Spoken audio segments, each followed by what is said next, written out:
Hello everyone, आज हम लोग बीएस ग्रेवाल में प्रॉब्लम 22.2 का क्वेश्चन नंबर 3 का क्वेश्चन नंबर 2 को सॉल्व करेंगे।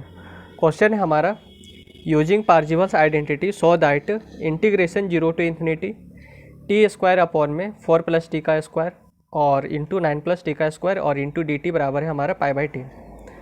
ठीक है, तो इसे है सो हमें प्रूफ करना है किसका यूज़ करके, पार्जिवल्स आइडेंटिटी का यूज़ करके। अब जो यहाँ पर जो है हमारा इंटीग्रेशन 0 टू इन्फिनिटी और T square plus T square upon 4 plus T square into 9 plus T square into d T, ये हमारा कुछ कह रहा है। अब क्या कह रहा है वो उसको देखिए। ये जो इंटीग्रेशन 0 टू इन्फिनिटी है इसको आप साइड रखिए। अब ये जो टी है, टी को हम इस तरीके से लिख सकते हैं टी अपॉन में 4 प्लस टी का स्क्वायर। ठीक है, अब यहाँ पर से एक टी तो हमने लिया, अब एक टी यहाँ पर बचा हुआ है तो इसको हम लिख सकते हैं टी अपॉन में 9 प्लस टी का स्क्वायर। ठीक है, और इंटू में क्या है, डी टी है, तो इस डी टी को भी मैं लिख देता हूँ। अब यहाँ पर आपको क्या करना है कि इसको अभी फ़िलहाल आप समझिए कि ये वाला पार्ट और ये वाला पार्ट अभी नहीं है। ठीक है, केवल आप इस पर फोकस कीजिए। तो ये जो टी अपॉन में 4 प्लस टी का जो स्क्वायर है ये हमारा किसी का फुरियर ट्रांसफॉर्म है। ठीक है, और ये भी हमारा किसी का फुरियर ट्रांसफॉर्म है। अब किसका है चलिए देखते हैं। ये जो है टी अपॉन में 4 प्लस टी का स्क्वायर, ये हमारा है ई का पावर -2x का फुरियर साइन ट्रांसफॉर्म है। ठीक है, यानी कि ई का पावर -2x का फुरियर साइन ट्रांसफॉर्म हमारा होता है एस अपॉन में एस स्क्वायर प्लस 2 का स्क्वायर। तो केवल आप देखिए इस एस के स्थान पर यहाँ पर हमारा टी है और इस एस के स्थान पर हमारा क्या है, टी है। ठीक है, बाकी बात कोई अंतर नहीं है। ओके, तो उससे कोई दिक्कत होने वाला नहीं है, टी रहे बी रहे सी रहे कोई दिक्कत नहीं है, लेकिन ये इसी फॉर्म में है और ये इसका है सो फुरियर साइन ट्रांसफॉर्म होता है। ई का पावर -2x का फुरियर साइन ट्रांसफॉर्म हमारा ये होता है। ठीक है, तो हमें पता चल गया कि ये वाला पार्ट है सो किसी का फुरियर साइन ट्रांसफॉर्म है, तो ई का पावर -2x का ही फुरियर साइन ट्रांसफॉर्म है। अब इसको पता करना है, ये जो टी अपॉन में 9 प्लस टी का जो स्क्वायर है, अब ये किसका साइन का ट्रांसफॉर्म है या कोसाइन या फिर सिर्फ फुरियर ट्रांसफॉर्म है। तो ये वाला जो पार्ट है वो हमारा है ई का पावर -3x का फुरियर साइन ट्रांसफॉर्म। ठीक है, ये वाला जो है वो हमारा है ई का पावर -3x का फुरियर साइन ट्रांसफॉर्म। इसका रिजल्ट होता है एस अपॉन में एस स्क्वायर प्लस 3 का स्क्वायर। ठीक है, तो केवल इस एस के स्थान पर यहाँ पर टी है, उससे कोई दिक्कत नहीं है। तो हमें पता चल गया कि ये वाला और ये वाला जो पार्ट है वो हमारा, ये तो हो गया फुरियर साइन ट्रांसफॉर्म ऑफ ई का पावर -2x का, और ये हो गया फुरियर साइन ट्रांसफॉर्म ऑफ ई का पावर -3x का। ठीक है, ये हमें पता चल गया। तो इसका जो मैंने रिजल्ट लिखा है इसको है सो आपको सॉल्व करना है, और सॉल्व कैसे करना है वो मैं आपको बता देता हूँ। जो मैंने ई का पावर -x का फुरियर साइन ट्रांसफॉर्म होता है हमारा एस अपॉन में एस स्क्वायर प्लस ए का स्क्वायर। ठीक है, और इसको मैंने सॉल्व किया है एग्जाम्पल 22.11 का क्वेश्चन नंबर बी में। ओके, तो आपको है सो इसका प्रोसेस देखना है। केवल मैंने यहाँ पर क्या किया है, इस ए के स्थान पर मैंने यहाँ पर चेंज किया 2 को, और इसी ए के स्थान पर मैंने किया है यहाँ पर चेंज 3 को। ठीक है, तो ए के स्थान पर आपको केवल 2 और 3 को चेंज करना है, और सेम प्रोसेस जैसा मैंने एग्जाम्पल 22.11 का क्वेश्चन नंबर बी में किया है वही प्रोसेस आपको यहाँ पर भी करना है। ठीक है, तो वहाँ पर आप देखिएगा कि कुछ दूरी के बाद, यानी कि एग्जाम्पल 22.11 का क्वेश्चन नंबर बी हम जब सॉल्व करा रहे होंगे तो उसमें है सो आपको ये वाला कुछ दिखने को मिलेगा, और इसी को है सो हमने सॉल्व किया। तो केवल इस ए के स्थान पर आपको 2 और 3 को रखना है, बाकी बात रिजल्ट आपका सेम आएगा। ठीक है, तो इन दोनों को सॉल्व कीजिएगा तो आपका एक पेज में हो जाएगा। ओके, और उसके बाद है सो आपको पार्जिवल्स आइडेंटिटी लगाना है। तो यहाँ पर देखिए ई का power -2x Fourier sign transform इसका होता है एस अपॉन में एस स्क्वायर प्लस 2 का स्क्वायर, और ई का पावर -3x का फुरियर साइन ट्रांसफॉर्म होता है एस अपॉन में एस स्क्वायर प्लस 3 का स्क्वायर। ठीक है, तो यहाँ पर साइन का ही यूज हो रहा है, इसलिए हम जो पार्जिवल्स आइडेंटिटी है उसका है सो साइन का ही यूज करेंगे। ठीक है, फुरियर साइन ट्रांसफॉर्म का ही पार्जिवल्स आइडेंटिटी भी हम यहाँ पर यूज करेंगे। तो वो उसका आइडेंटिटी हमारा क्या कहता है, 2 अपॉन में pi integration 0 to infinity F S of S G S of S that is equals to integration 0 to infinity F X into G X into D X. ठीक है, यानी कि e का पावर माइनस 2x का Fourier sine transform find करने का मतलब है कि हम उसका एफ एस ऑफ एस निकालना चाह रहे हैं। और ये एफ एस ऑफ एस हमारा तभी मिलेगा जब हम इस वाले पार्ट को सॉल्व करेंगे।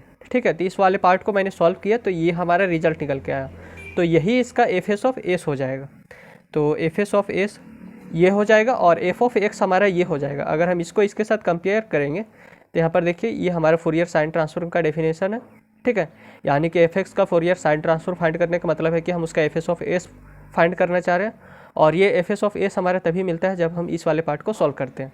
तो यहाँ पर देखिए एफ एक्स के स्थान पर यहाँ पर क्या है, ई का पावर माइनस 2x है, तो एफ एक्स बराबर हो जाएगा ई का पावर माइनस 2x, और ई का पावर माइनस 2x का हम फोरियर साइन ट्रांसफॉर्म फाइंड किए। इसका मतलब कि हम उसका एफ एस ऑफ एस निकालना चाह रहे हैं, और ये हमारे तभी निकलेगा जब हम इस वाले पार्ट को सॉल्व करेंगे, और इसको सॉल्व करने के बाद हमारा ये रिजल्ट आया है, तो यही है सो हमारा एफ एस ऑफ एस हो जाएगा। ठीक है, एस अपॉन में एस स्क्वायर प्लस 2 का स्क्वायर। अब यहाँ पर जी एस ऑफ एस पूछ रहा है, तो ये वाला जो पार्ट हो जाएगा इसका जी एस ऑफ एस हो जाएगा, यानी कि ई का पावर माइनस 3x का फोरियर साइन ट्रांसफॉर्म फाइंड करने का मतलब है कि हम उसका जी एस ऑफ एस निकालना चाह रहे हैं, और जी एस ऑफ एस हमारा तभी मिलेगा जब हम इस वाले पार्ट को सॉल्व करेंगे, और इसको सॉल्व करने पर हमारा ये रिजल्ट निकल के आया। तो ये जो वाला पार्ट है वो हमारा जी एस ऑफ एस हो जाएगा। तो जी एस ऑफ एस बराबर हो जाएगा एस अपॉन में एस स्क्वायर प्लस 3 का स्क्वायर, और इसका जी एक्स क्या हो जाएगा, जी एक्स हमारा हो जाएगा ई का पावर माइनस 3x। ठीक है, अब जो निकल के आया है उसको आप इस आइडेंटिटी में पुट कर दीजिए तो आपका रिजल्ट भी निकल के आ जाएगा, यानी कि जो हमको ये जो प्रूफ करना है ये हमारा प्रूफ हो जाएगा। ठीक है, तो यहाँ पर देखिए 2 अपॉन में पाया है, इंटीग्रेशन है 0 टू इन्फिनिटी है। ठीक है, अब एफ एस ऑफ एस हमारे क्या, एस अपॉन में एस स्क्वायर प्लस 2 का स्क्वायर, तो इसको मैंने लिख दिया एस अपॉन में एस स्क्वायर प्लस 2 का स्क्वायर, 2 का स्क्वायर को हम डायरेक्ट 4 भी लिखते हैं। ओके, और यहाँ पर क्या है जी एस ऑफ एस बोला, तो जी एस ऑफ एस हमारे क्या, एस अपॉन में एस स्क्वायर प्लस 3 का स्क्वायर, तो 3 का स्क्वायर को हम डायरेक्ट 9 लिखेंगे, तो इंटू हो जाएगा एस अपॉन में एस स्क्वायर और प्लस ये जो 3 का स्क्वायर है, तो 3 का स्क्वायर हमारा हो जाएगा 9, और इंटू में क्या है, इंटू में हमारा D S, integration 0 to infinity F X, क्या एफ एक्स हमारा ई का पावर माइनस 2x, तो ई का पावर माइनस 2x मैंने लिखा। जी एक्स हमारा क्या है, यहाँ पर जी एक्स आया है, तो जी एक्स हमारा है ई का पावर माइनस 3x, तो ई का पावर माइनस 3x भी मैंने लिखा, और फिर इंटू में क्या है डी एक्स है, तो इस डी एक्स को भी मैंने लिखा। ठीक है, अब देखिए यहाँ पर तो हमारा कुछ आ रहा है, केवल यहाँ पर टी है तो यहाँ पर हमारा एस है। ठीक है, तो ये जो 2 अपॉन में पाए है इसको हम इधर लेके जाते हैं, इसका कोई यहाँ पर यूज ही नहीं है, तो यहाँ पर हो जाएगा integration 0 to infinity S into S हमारा हो जाएगा एस का स्क्वायर, और ये एस स्क्वायर प्लस 4, और ये एस स्क्वायर प्लस 9, और इंटू में क्या है डी एस है, और ये 2 अपॉन में पाई इधर आएगा इक्वल्स टू के, तो यहाँ पर हो जाएगा π/2, और इंटीग्रेशन 0 टू इन्फिनिटी। अब क्या कर रहे हैं कि इन दोनों का बेस सेम है, तो दोनों का बेस सेम है तो पावर 8 होगा, तो यहाँ हो जाएगा ई का पावर माइनस 2x और माइनस 3x और इंटू डी एक्स। ठीक है, और फिर इसी को सॉल्व हम करेंगे तो यहाँ पर हो जाएगा π/2 इंटीग्रेशन 0 टू इन्फिनिटी। अब क्या कर रहे हैं कि यहाँ से माइनस एक्स है, सो इन दोनों से कॉमन ले रहे हैं, तो यहाँ पर माइनस को मैंने बाहर कर दिया, तो अंदर में क्या बचा 2 + 3, और एक्स को भी मैंने कॉमन लिया है। ठीक है, और इंटू में क्या है डी एक्स, तो ये हमारा हो जाएगा। अब यहाँ पर क्या करते हैं, हमको तो प्रूव करना है ये टी स्क्वायर अपॉन 4 + टी का स्क्वायर 9 + टी का स्क्वायर और इंटू डी टी, तो हम पुट करते हैं एस बराबर टी। ठीक है, पुट एस बराबर टी, तो इसका डिफ्रेंशिएशन करेंगे विथ रिस्पेक्ट टू एस, तो ये हो जाएगा डी एस अपॉन में डी एस और डी टी अपॉन में डी एस, तो ये डी एस से ये डी एस कैंसिल, तो डी एस बराबर हो जाएगा डी टी, और एस को चेंज करना है टी में, तो ये हो जाएगा इंटीग्रेशन 0 टू इन्फिनिटी।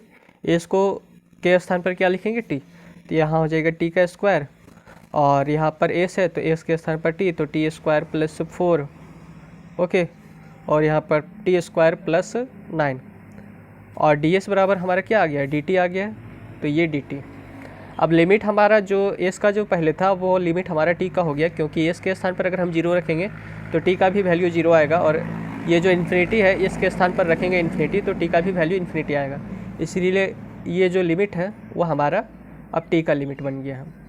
अब ये हो जाएगा π/2 और ये e का power integration 0 to infinity e का पावर -5x।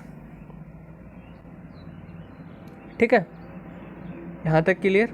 अब अगर हम इसका इंटीग्रेशन करते हैं तो ये हो जाएगा π/2 और e का पावर -5x का इंटीग्रेशन हो जाएगा e का पावर -5x, और डिवाइड में जो -5 है वो हमारा -5 डिवाइड में चला जाएगा, और लिमिट क्या है 0 to इन्फिनिटी। अब लिमिट को यहाँ पर अगर मैं पुट करूँ तो π/2 और e का पावर -इन्फिनिटी अपॉन में -5, तो अपर लिमिट को मैंने पुट कर दिया, upper limit minus lower limit होता है इसलिए बीच में माइनस का साइन, और ये माइनस हमारा यहाँ पर प्लस बना देगा, और e का पावर -0 x के स्थान पर 0 तो 0 × 5 0, तो e का पावर -0 और डिवाइडेड बाय 5। ठीक है, अब e का पावर जो -इन्फिनिटी होता है वो हमारा होता है 0, तो ये वाला तो पार्ट पूरा 0 हो गया। अब e का पावर -0 होता है हमारा 1, तो 1 है सो इसके साथ मल्टीप्लाई करेगा, 1 अपॉन में जो 5 है ये हमारा इसके साथ मल्टीप्लाई करेगा, तो यहाँ आ गया हमारा integration 0 to infinity t² upon में t² + 4 t² + 9 और इंटू में है dt, और ये π/2 1/5 से मल्टीप्लाई करेगा तो यहाँ पर हो जाएगा π और 2 5 जा t। ठीक है, तो यही है सो हमें प्रूव करना था। प्रूफ